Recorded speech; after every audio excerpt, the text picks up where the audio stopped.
I expect it would be best to write it in your name as Lord of Lifa. Quite so, Margrave. What exactly am I to write? Oh, what isn't really the issue? The question is how. We need to learn where they stand on liberating the king and ousting Sigismund. If they'll make trouble or join our side, But we have to ask in a way that won't leave Sir Capon being run out of the castle with a whip. Exactly. How about writing that you're concerned about current events and that you want to see things settled peaceably, and then ask the opinion of the League of Lords? Very well said, sir. And what they want to do about freeing King Wenceslas. Whether they think liberating King Wenceslas IV might contribute to resolving the dispute. And what they plan to do about the god-awful mess in this country. What steps they envisage taking to end the pillaging of Bohemia by foreign armies? I couldn't have put it better myself. Well, I'd also venture to suggest one more. What is their stance on that is, the initiatives of Margrave Jobst of Moravia and a large part of the Bohemian nobility? Whether they plan to take action against them or support their efforts? Read my thoughts, sir.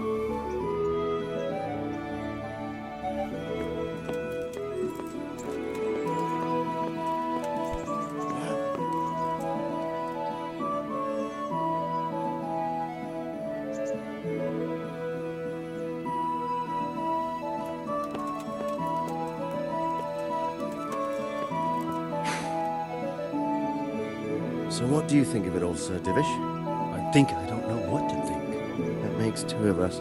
If I didn't know anything about Jobst, I'd say he's right and absolutely truthful. But I've heard too much about him already. Likewise. But I do feel he's the one with the best chance to put things right. Well, we'll see what we learn from Bergov. If the League of Lords stands with Sigismund, then our chances pale, in spite of everything Jobst said. We shall see. We shall see. So, it looks like you're off on a mission. Yes, I can't wait. I don't want to dampen your spirits, my boy, but watch out. These are evil times, and who knows what can happen along the way. Not to mention that Bergov is no saint. Don't worry. I know. You've shown you can fend for yourself, but do take care. You'll be travelling as Lord Capon's bodyguard. You'll be there to make sure nothing untoward happens to him. Keep your eyes peeled and your ears wide open. What Bergov tells you is one thing, but what you see may be quite another. Rest assured, Father. And don't get embroiled in anything else. Just hand over the letter, hear out his reply, and return. Yes. Very well. Bergov is at Trotsky Castle. I think you'll find it quite an eye-opener. It's one of the finest castles in the land. It's 3 days' ride from here, so unless you hit a snag along the way, you'll be back soon enough. Any questions?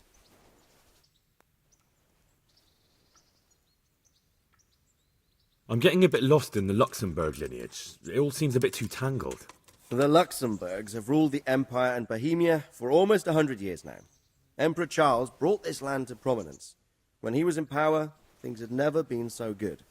Wenceslas and Sigismund are his sons, but by different mothers. Jobst and Prokop are their cousins. They were entrusted with governing Moravia. But instead, they've been in a bitter armed feud for years. And now Sigismund's fallen out with Wenceslas. Wenceslas also had another brother, the youngest, John of Görlitz, who was most probably poisoned. They seem like a hot-blooded lot. It's hard to keep up with their affairs, since they tend to change their alliances from one day to the next.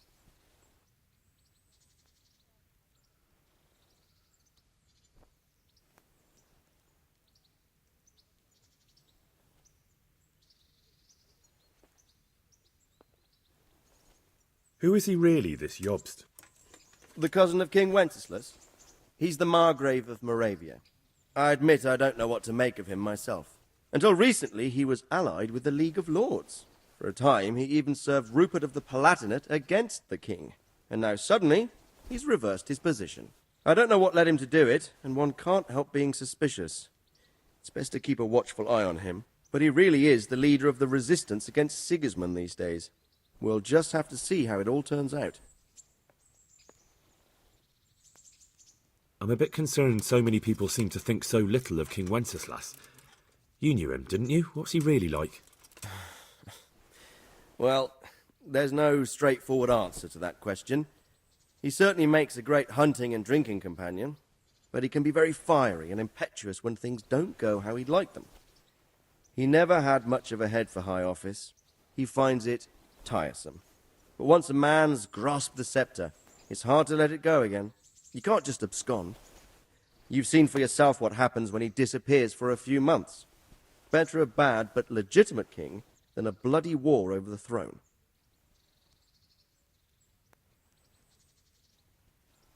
Who is this Prokop that Job spoke of? Jobst's brother, the king's cousin. He and Jobst warred over Moravian supremacy for years. Then they were allies for a while, betrayed Wenceslas and sided with Rupert of the Palatinate. But after Sigismund abducted Wenceslas, Prokop fomented a revolt against him, and Sigismund had him captured. Politics. Make of it what you will. I, for one, can't make head or tail of it most of the time.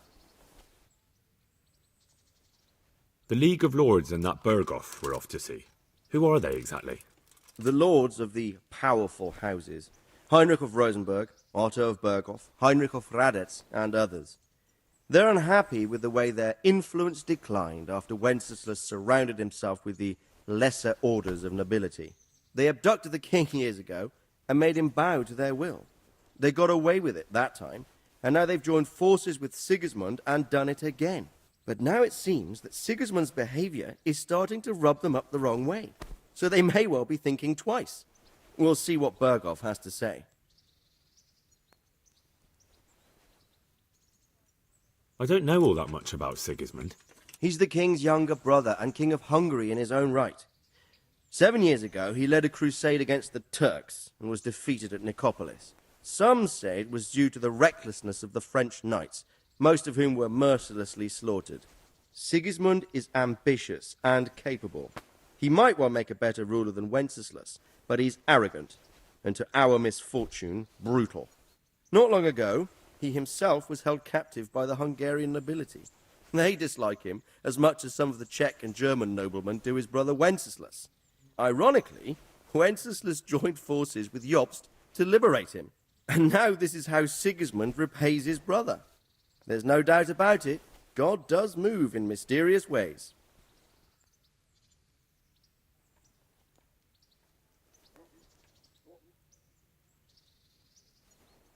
Rupert of the Palatinate. That's a name I hadn't heard before today. Rupert is the Prince-Elector of the Palatinate. What's a Prince-Elector? The Prince-Electors are dignitaries of the Holy Roman Empire who have the right to elect the King of the Romans, who would then be crowned Holy Roman Emperor by the Pope. Rupert took the title for himself with the help of 3 other Prince-Electors, even though Wenceslas had already been appointed. Some of the nobility in the empire recognized Rupert's claim, but when he went to Rome to be crowned emperor, it turned into a fiasco. Now he's doing his utmost to get Wenceslas to acknowledge him, but so far without success. So, now we have 2 kings of the Romans. Jobst sided with Sigismund for a while, but now he's switched allegiance. He seems to do that quite a lot.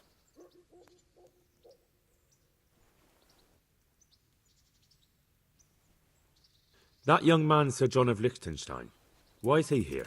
The Liechtensteins are a powerful Austrian family with estates in Austria and Moravia. Sir John sits on Jobst's council.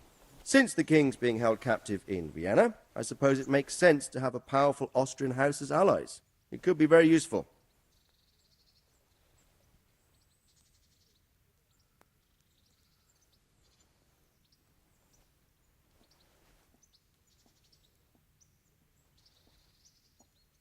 That's about all. Very well. Take the letter from Sir Hanush. And good luck, son.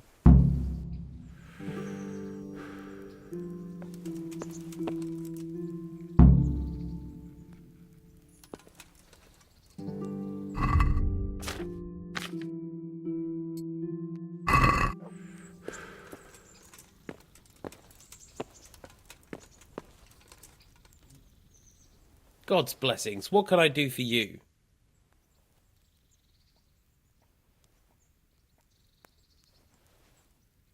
Good luck, then.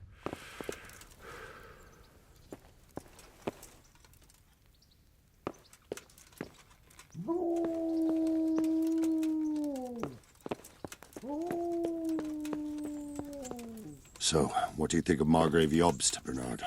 From what I've heard about him, I wouldn't trust him if he told me rain was wet. I feel the same. It's never wise to trust a man who's turned his coat more than once. Exactly. And I don't buy that business with Prokop. He double-crossed his own brother, and the rest is just his cover-up. On the other hand, if anyone has a chance to oust Sigismund and keep the nobility on his side, it has to be Jobst. God be with you. See you later. Greetings.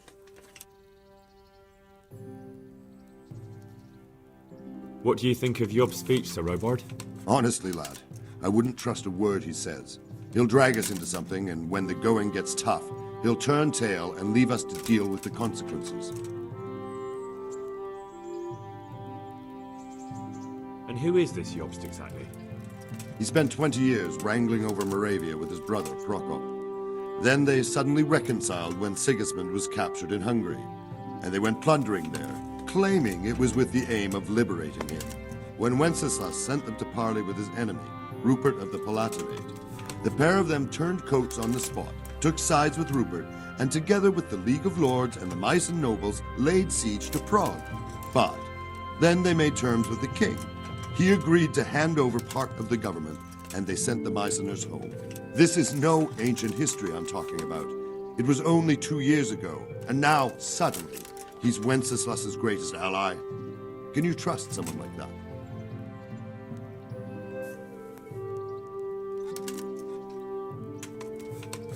Do you think that rescuing Wenceslas will help the country, sir? God knows. The king is a drunkard.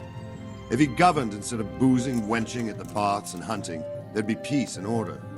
Quite honestly, I'm not surprised the Germans deposed him, or that Sigismund's patience ran out. Why? Wenceslas himself sent for Sigismund to help him, and made an agreement with him. And when Sigismund started acting as agreed, Wenceslas double-crossed him and claimed the agreement was invalid, just because he no longer liked it.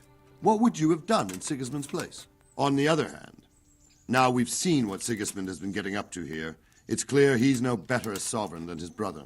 And that goes double for Rupert, not to mention Jobst, who might well have his eye on the Bohemian throne too.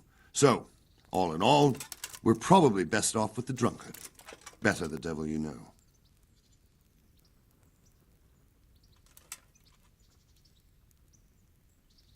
And what about Prokop? Well, he stayed on the king's side, for most of the time at least, largely because they're birds of a feather. He's not keen on governing either, but woe betide anyone who tries to take control away from him. Then he would turn on his own brother, literally. He often behaves like a rebel, just in grander style. What do you think Sigismund's after? I'd say he wants to restore the empire to its glory days under his father, Emperor Charles, which his brother seems incapable of doing. But he's also defending the East against the Turks, and fighting with his own noblemen at home, battling his brother and cousins here, and Rupert and the Meissen nobles in Germany. He has a lot to deal with, and riding roughshod over everyone certainly isn't helping. Mind you, what else is he to do? I think in more settled times he might make quite a good king, but now he's missed his chance. What about the League of Lords and Bergo? What are their objectives? Whenever the king is weak, the nobility tries to grab as much as it can. Not for the good of the country, of course, only for themselves. The League of Lords is full of men like that. When the king was captured the first time, they released him only after he nominated them to high office and ceded some of his power to them. Now that he's held captive a second time, they run the country at Sigismund's behest. Bergov is the highest vice-chamberlain in the land. As soon as the king was captured, he declared a pogrom on the Jews and raised the tax dues of towns and monasteries. Watch your step with him. And what about Rupert of the Palatinate? What does he want? Rupert? He appointed himself king of the Romans, and ever since then he's been making the tactical moves of a coward who's not sure what to do. If Wenceslas were a man worth his salt, he'd have dealt with him long ago. But then, If Wenceslas was any use, he wouldn't be languishing behind bars in Vienna right now. Good. That was all I needed to know. Thank you, sir. You're welcome. Bear up, and take care of yourself. The world is a dangerous place, and Bergov's a dangerous man. Take care.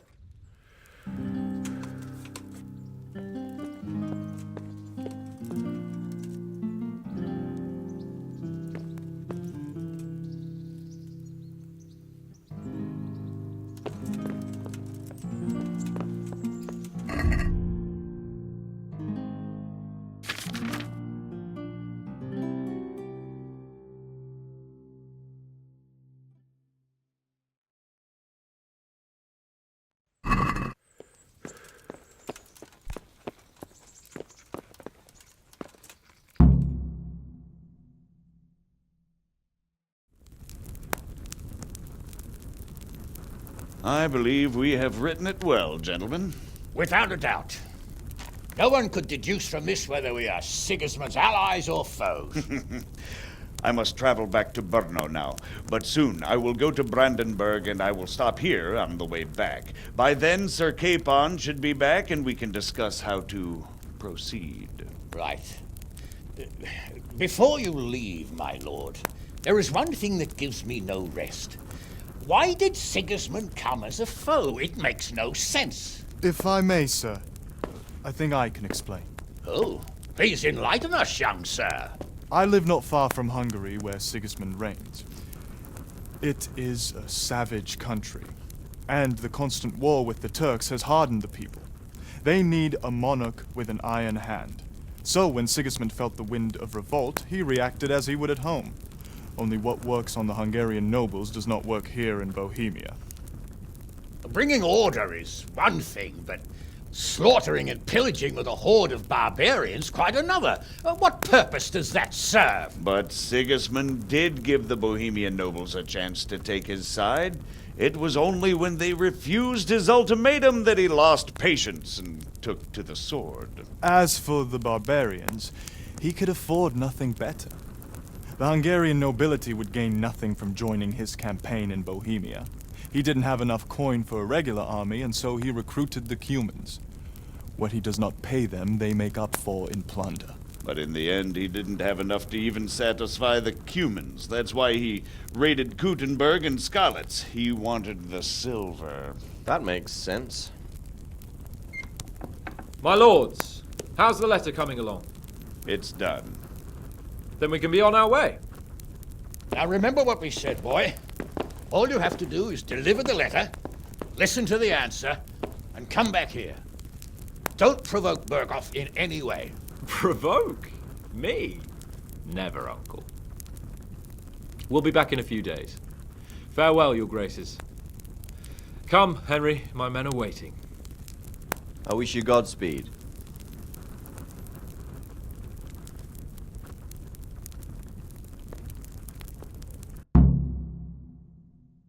Come now, Hal.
cucumbers that'll cure what ails you.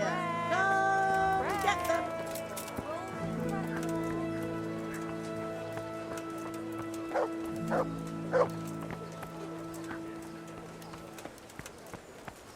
Red vegetables, Come and fresh get it. vegetables. Man can...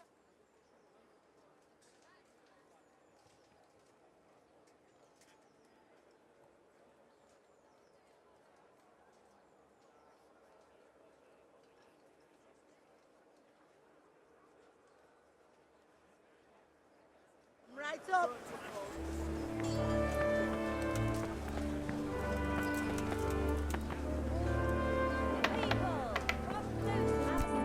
Huh?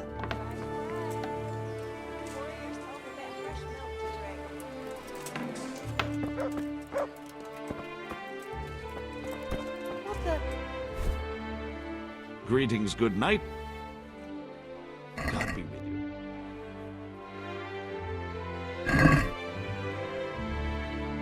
I'd like to discuss. Well, we can.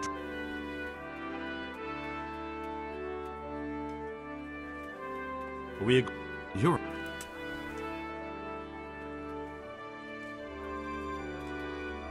Since it's you, I'd almost shake. I knew we'd come to an arrangement.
See you later.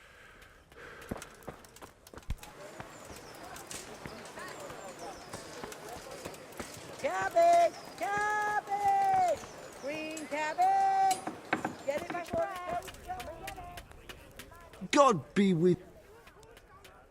God be with you.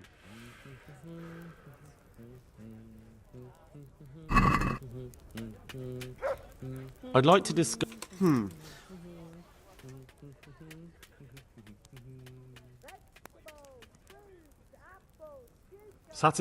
That's...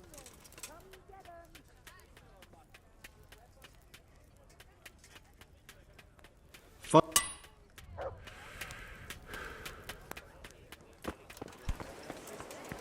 Everything for the house, garden and field. Knives, axes, rakes, hoes. Get the best prices.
Good day to you.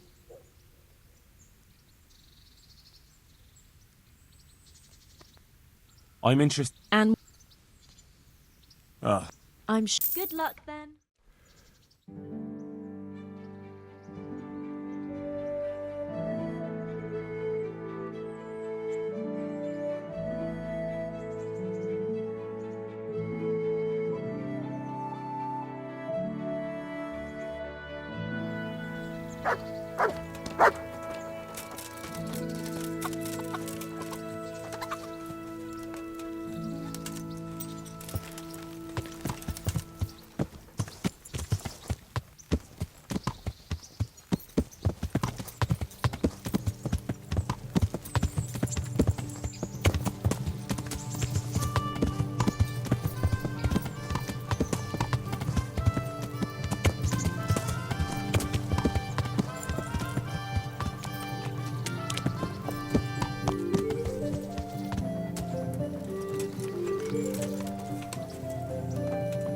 Hey, lad! Don't you want a little wager on the ratty? Hail the conquering hero.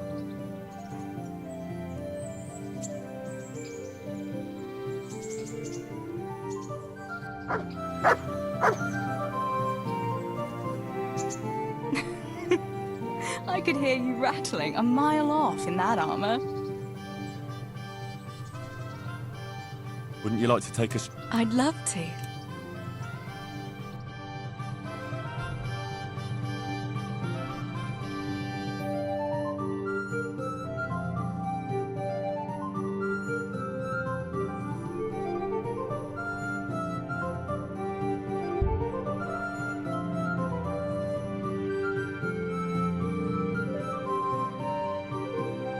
Listen, Teresa. There's something I ought to tell you. What is it? What's troubling you? I'm not quite sure how to tell you, so I'll just spit it out. So Radzig Kobyla is my father. And King Wenceslas is my cousin. Oh, you really had me going. No, I'm serious. What? But, Henry, how on earth could... I know, it was a shock for me too.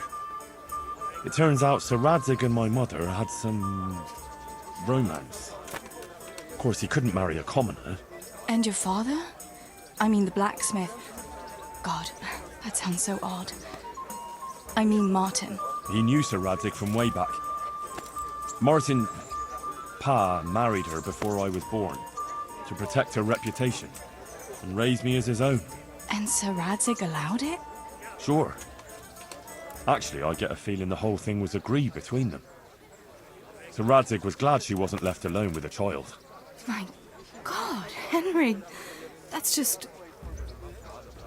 And what will that mean for you? I honestly don't know. You don't know? Well, it all depends on Sir Radzig, doesn't it? As his illegitimate son, I don't have any rights as such. But it's not like I've suddenly become a noble like Capon. And even though Sir Radzig has publicly acknowledged me, well, sort of, it hasn't really changed anything. And if Sir Radzig decided to make a real noble of you, would you want that? Me become a noble? Fine clothes, hunting, drinking wine from a gold goblet, and stuffed pheasant for breakfast? Ha! Of course! Who wouldn't want it? I think there's a little more to it than that, Henry. You'd have huge responsibilities. True. But anyway, it's not important what I want. A bastard will always be a bastard. I don't know. All sorts of things can change. Would you still care for me, a common millmaid, if you were a nobleman?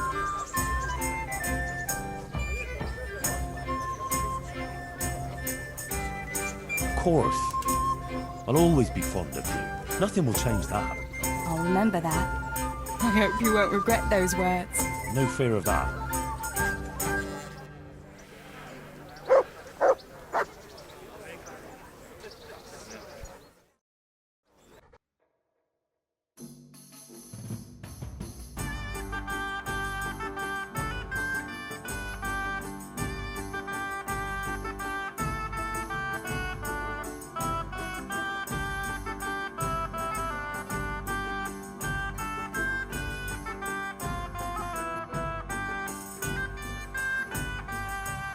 I'm already. See you another time then.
Everything for work and home.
Yeah.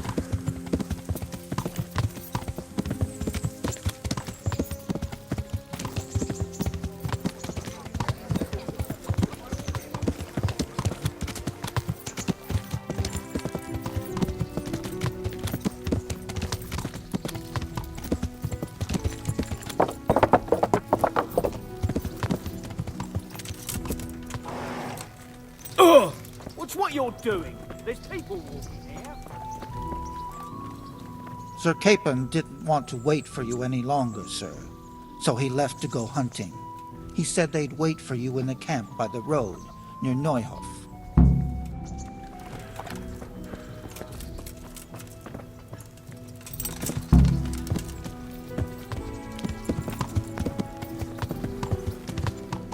Yeah.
about it, Henry? Can we go? Are you ready for this?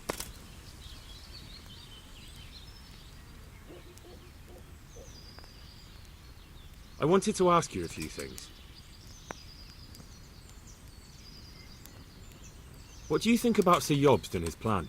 Well, I admit all the scheming has me a little lost. I thought Sigismund was the devil, Wenceslas a martyr, those on his side the heroes, and those against him the villains. I believed we'd rescue the king and all would be well again, but now it looks a lot more complicated. Exactly. I didn't expect the noble lords to be as noble as the angels, but I hadn't expected such a sewer.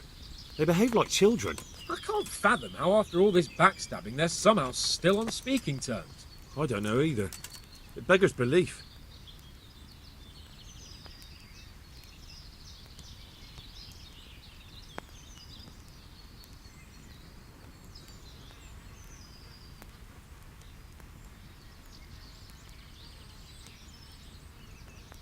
Did you know that King Wenceslas is such a... feckless drunkard? Not really. And to be honest, I'm not sure I wanted to know. I slept better believing my fate was watched over by a wise and powerful monarch. So did I. What a dismal world when you can't keep trust in your own king. On the other hand, times were better with him here than with him gone. Isn't that the truth? What do you think of Sigismund? If I were him, I'd have had enough of my brother even sooner. But he's a monster. Look at what those hordes of his are getting up to here. What he did in Skalitz. True enough. On the other hand, if Wenceslas and Prokop hadn't double-crossed him, none of this would have happened.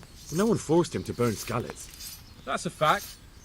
But he couldn't let them shit all over him either.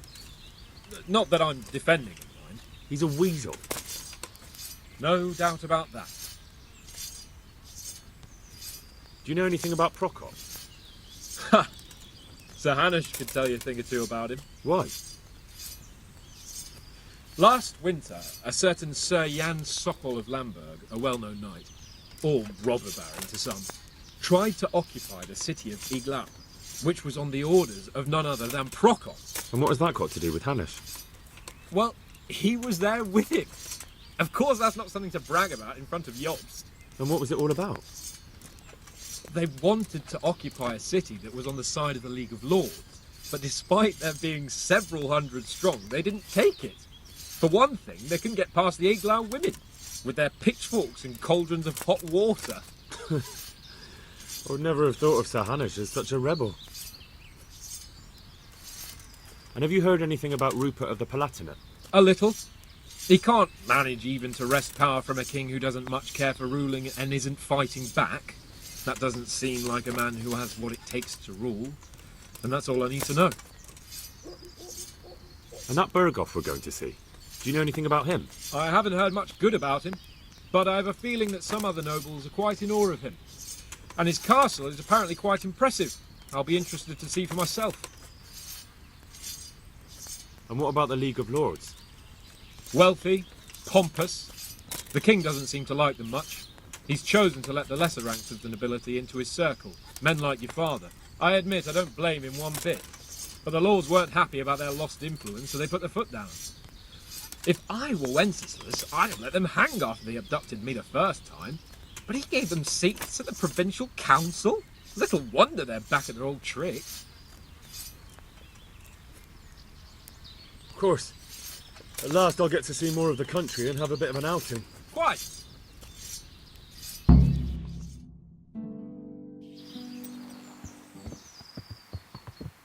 Let's get to it then.